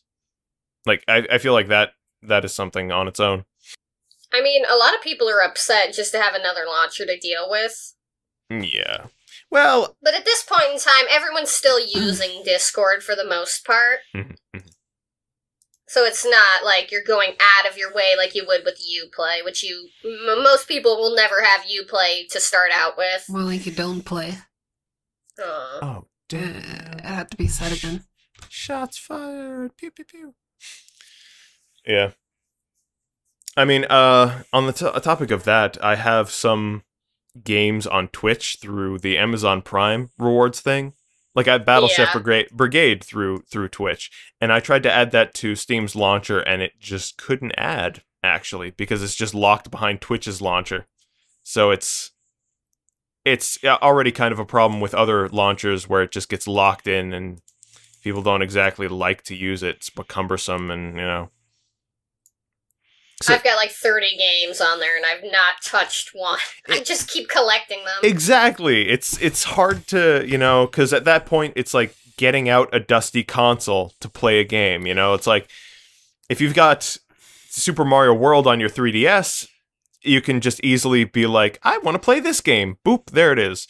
But if you're, you know, I feel like the analogy is more like you have to go into your closet and dust off your SNES and get out the old cables and hook that up and boot that whole thing, and then boom, now you're playing Super Mario World. It's just that extra layer of like inconvenience where you could be, I could immediately play a game on Steam right now, or I could boot up this Twitch launcher and go through whatever library of games I have on there, and it's just like, well, turns out they all just kind of rot in perpetuity unplayed because nobody really wants to deal with that. I'd rather pirate a game off, you know, the sites rather than go to Twitch, log in, download their launcher, launch the game. Yeah, really. It all comes back to what Gabe Newell said. It's like, if you can offer something that's easy to access for everyone, they're gonna buy it instead of pirate. Exactly. Wasn't it saying something along saying if you can create a better service than pirating, people will take that service? Yeah. That's the attitude that you should be taking with piracy. And, like, no other service seems to be and taking yet so many that. storefronts are all like, no, let's make it as inconvenient to the customer. Let's add all this more DRM that slows DRM, down the yeah. game because we can't implement it properly because we're idiots. My favorite is Uplay, where if you go with their older Assassin's Creed games, I think they fixed it for newer ones, but if you go to Steam and it opens a game, like, so let's say Assassin's Creed 2, it'll open the game and it'll also open Uplay. And if you go and you alt-tab out and you try to kill the process of Uplay, it'll lock the game to 15 FPS because Uplay isn't running. So it's like, hey, Uplay isn't running. And so if you go back and you double-click Uplay's launcher, the game goes back to 60 FPS. It's the frame rate is literally tied to Uplay being open or not. Good God. It's ridiculous. Well, like I said, you don't play. Yeah, seriously. Basically. It's so frustrating that, you know, so many companies are taking this stance of trying to beat out piracy with a wooden mallet instead of actually compete with it.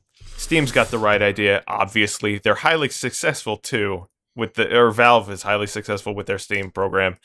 So it kind of, you know, goes to prove that they are right. Not that it needed proving, it's kind of just makes sense on face value. But there you go. And, you know, there are so many other, you know, publishers and console developers that just make things so much more inconvenient for people. The anime industry does the same thing, honestly. They just kind of try to beat out piracy with subpar streaming services instead of actually offering something that's better than piracy. And What? You don't like Crunchyroll's horrible bitrate? you know, somehow I'm less than, you know, granted, I have never tried Crunchyroll, but I've heard reports of things and looking at what it can do and what it locks behind its 2 paywalls. Why does it have 2 premium paywalls? Like, pay this much to get 10% of what you can do with piracy, or pay this much more to get 60% of what you can do with piracy. Or you could just pirate. Or, here's this, you could actually offer a service that is something that piracy cannot offer, you know? But Yeah. The market is hungering for something like that. The market's, like, really, it's a prime time for something, especially in regards to anime, where you can just have a launcher that, like, you know, actually gives you anime and streams it in a high quality. yeah, an integrated storefront as well, even the option to download the MP4 of the anime yourself.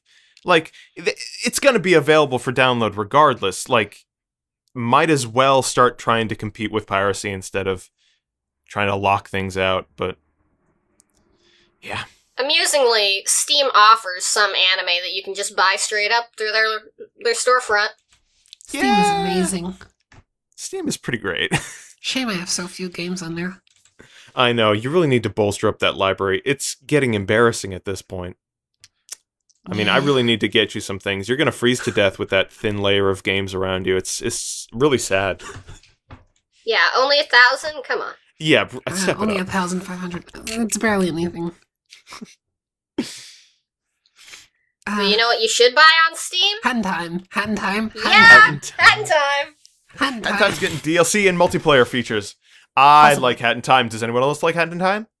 I mean, there's no, an I hate Hat in Time. I think Mario Odyssey's way better. All right. So, raise show of hands. Who's up for banning Chary?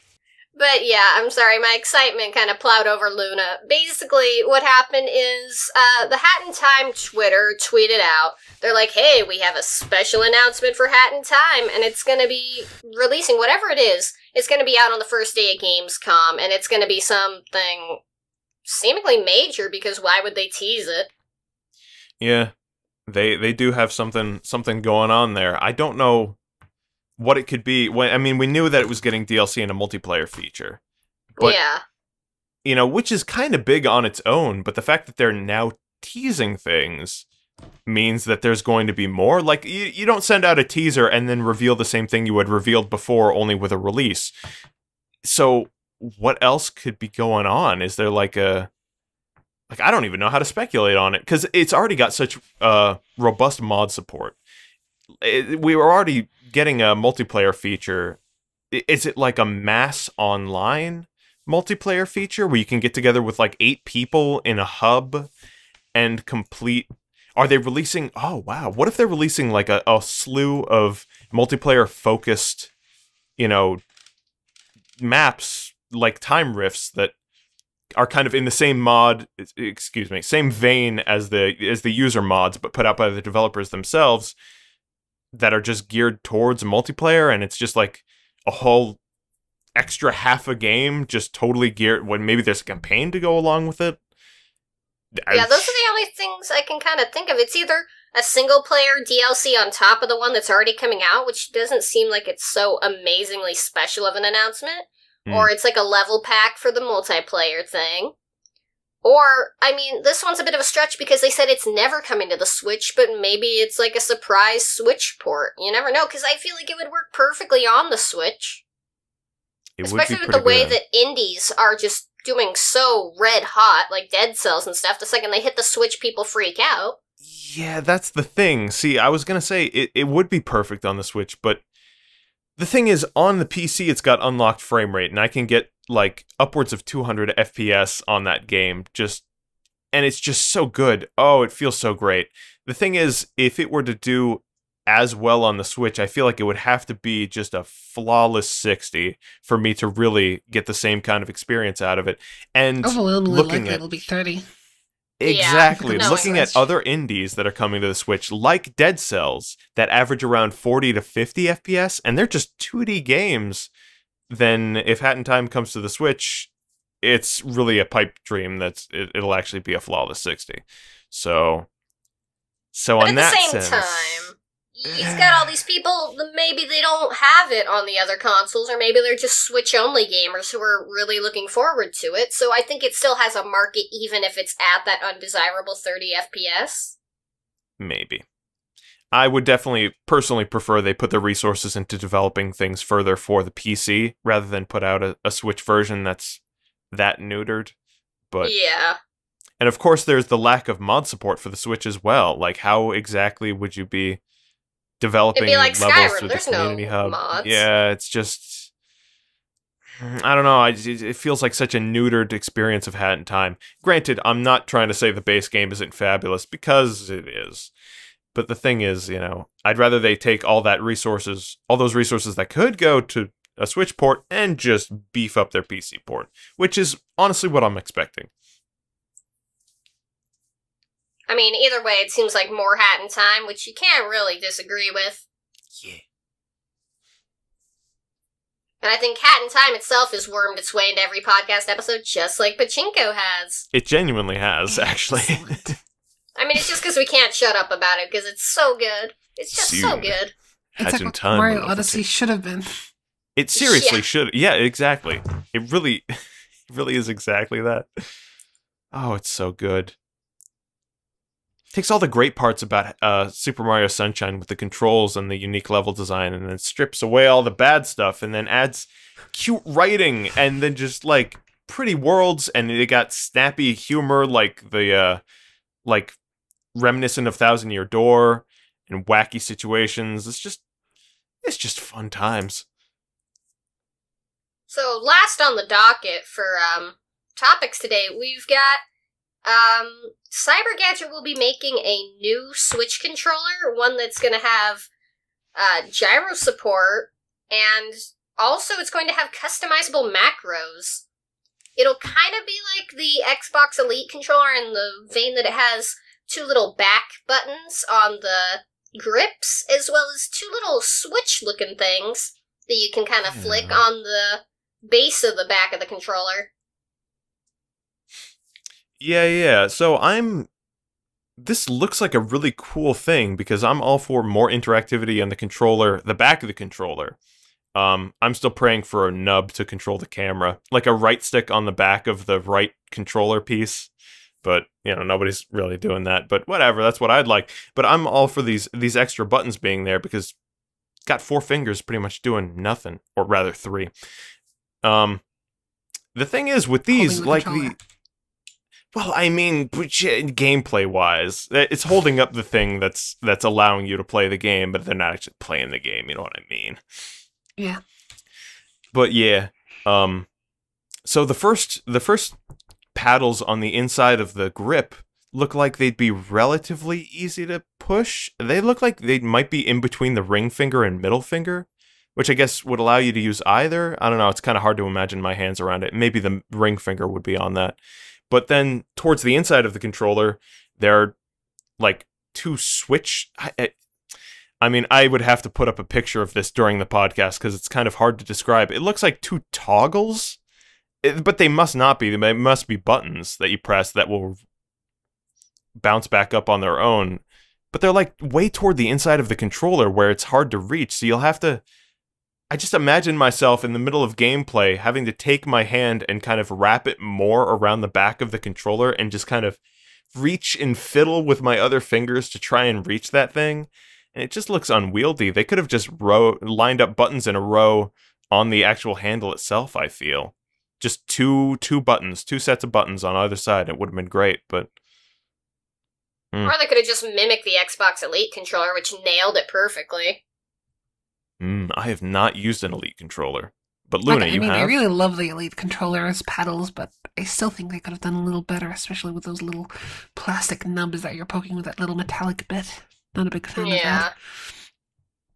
But I mean, the light switch part is just so weird. Light switch? Like the little things on the back.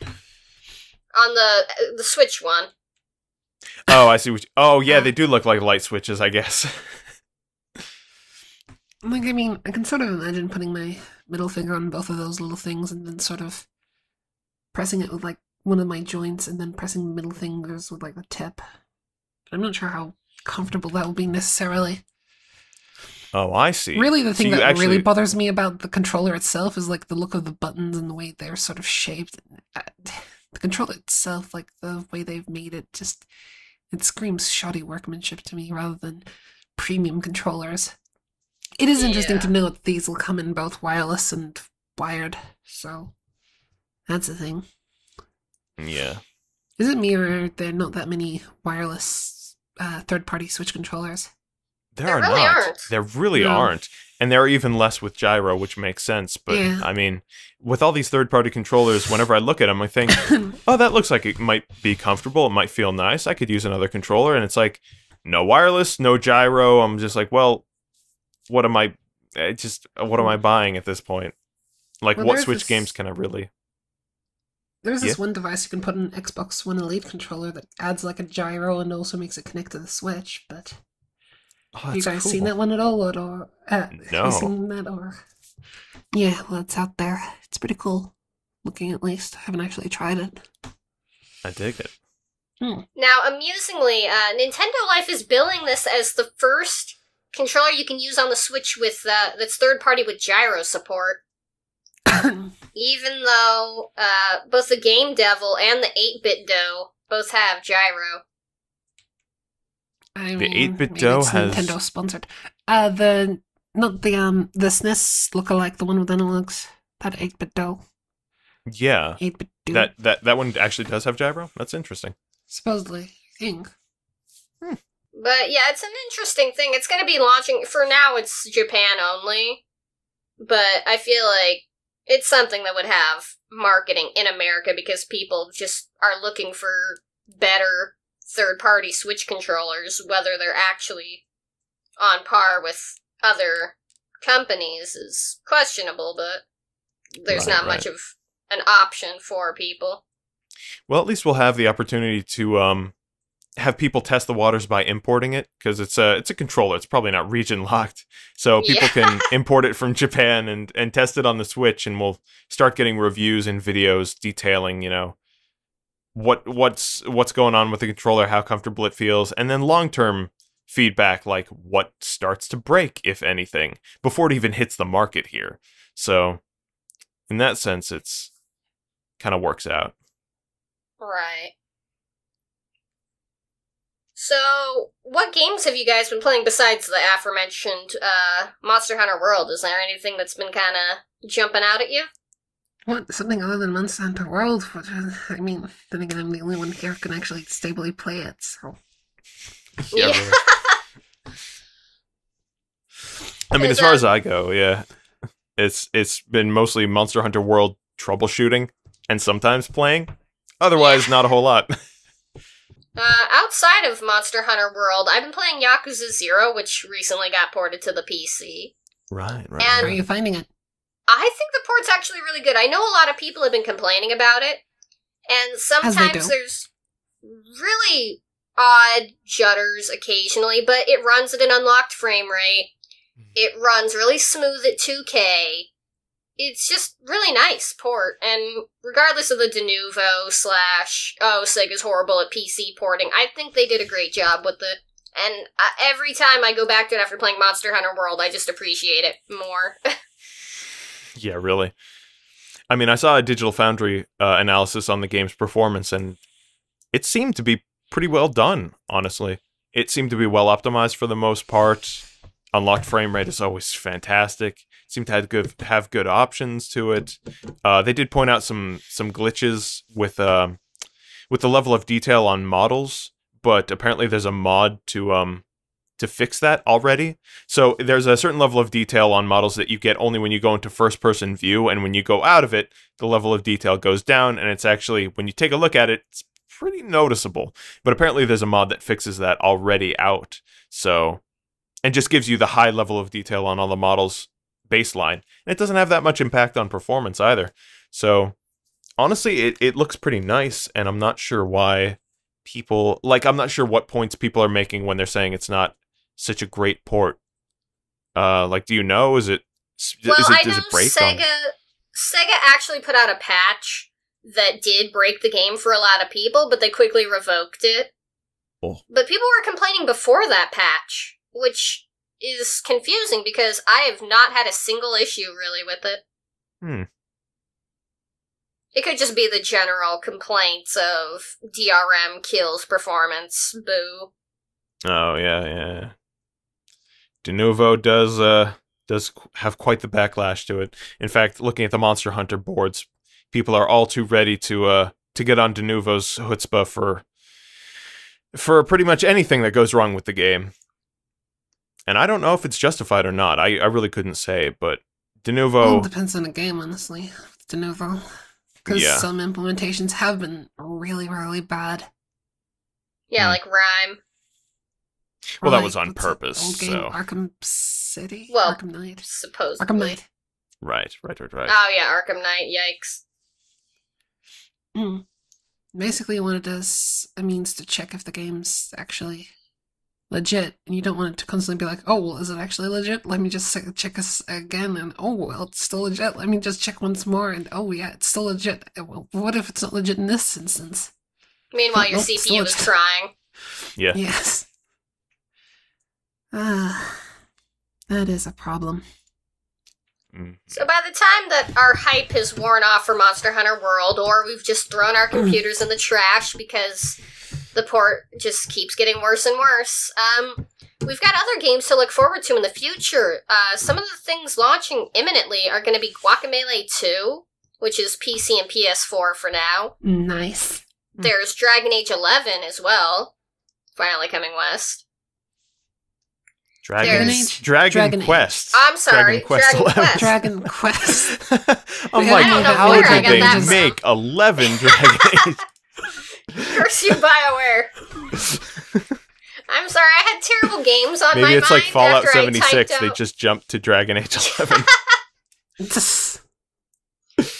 Yeah, I just had bad games on the mind, so I just put Dragon Age instead of Dragon Quest. Nice. Oh boy. But there's also Spider-Man, the big PlayStation exclusive by Insomniac. Spoderlad. Which looks That just game like the looks Arkham generic. games, only Spider. Yeah, Yeah. exactly. At the very least, we know Bortz is excited. Spider. Also, Monster Hunter Yeah, Generations Ultimate? Ultimate, yes. For the people that don't have a PC good enough to run jank port. Yeah, really. I mean, the port is just really bad. So. Yeah, it's Then running again- sporadically for people, regardless of their actual strength of the PC. Like some people with better PCs than I are getting worse performance with same settings. It's a weird mess of things. Then again, with Monster Hunter Generations Ultimate coming to Switch, that game's locked to 30 FPS with like bad frame pacing. So that's not exactly something to necessarily look forward to. Yeah, And really. If you've got a Switch and you really want to play Monster Hunter, that's going to be a thing, but that's Yeah. not going to be fun. It's basically least for the visually. desperate people that really need a Yeah. Monster Hunter fix. Mm. But I think that just about wraps up everything we wanted to cover this week. Yeah. Yep.